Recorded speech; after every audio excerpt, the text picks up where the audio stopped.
I remember it all clearly, as my reaction was burned into my memory by the white-hot fire of my 8th grade rage. I remember still seething with emotion upon entering school the following morning. I definitely did not wear my Kramer T-shirt to school on May 15, 1998. Through 3 seasons, yes, I started watching Seinfeld when I was in the 5th grade, and daily reruns of the years I missed. I grew to look up to those 4 miscreants.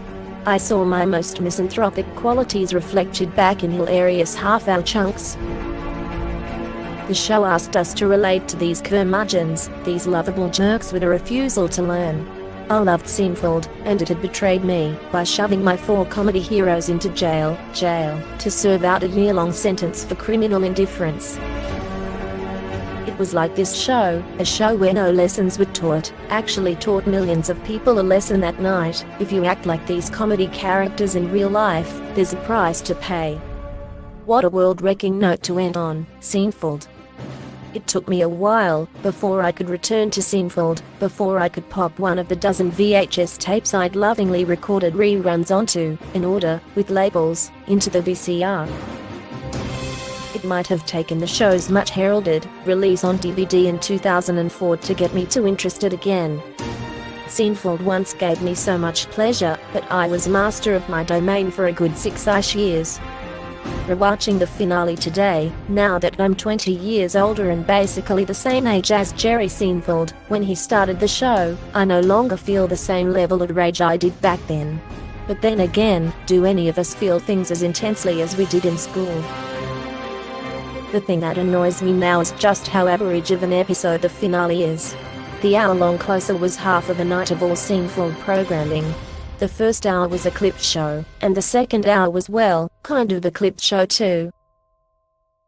In the finale, a new president of NBC decides to revive Jerry and George's, Jason Alexander, failed sitcom pilot Jerry from the season 4 finale, which aired 5 years earlier.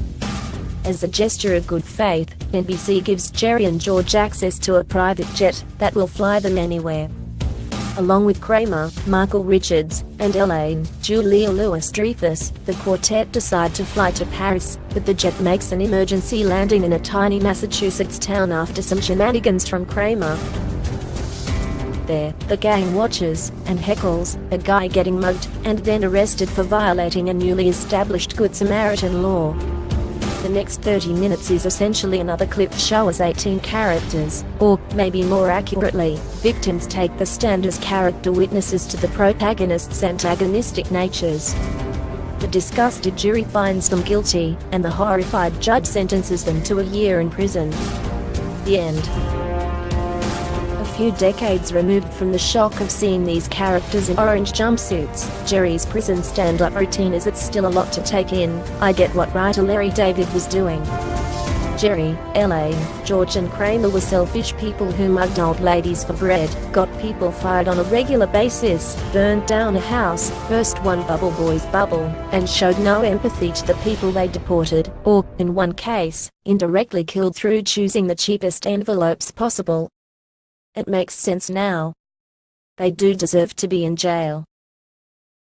But as an episode of television, the Seinfeld finale just doesn't hang together. Seinfeld was never really a show about nothing, it was a show about the extreme something people pull out of nothing. Like, a lot happened in the Chinese restaurant, and parking garage and movie theater and airport, while these jerks were hanging out in them. But the finale does the reverse and pulls a whole lot of nothing out of a whole lot of something. This episode is basically a legal drama, complete with a showboating lawyer, the return of Jackie Chillers, and coverage from Geraldo Rivera. Half of the finale is just, here's Jane Leeves and Terry Hatcher and the Soup Nazi, for fun. The leads, who are extremely grouchy and snippy even before their near-death experience and trial, just fade into the background. It's a bummer. What I feel when I watch the Seinfeld finale now, my anger has been replaced with boredom. It's fun seeing dozens of Seinfeld supporting players in montage after montage, interacting like this is Avengers: Infinity War with a laugh track. But as an episode of Seinfeld, the finale is too big, with a network meeting, and a private plane and a long courtroom scene, and it's nothing like the mundane farce the show was during its best seasons.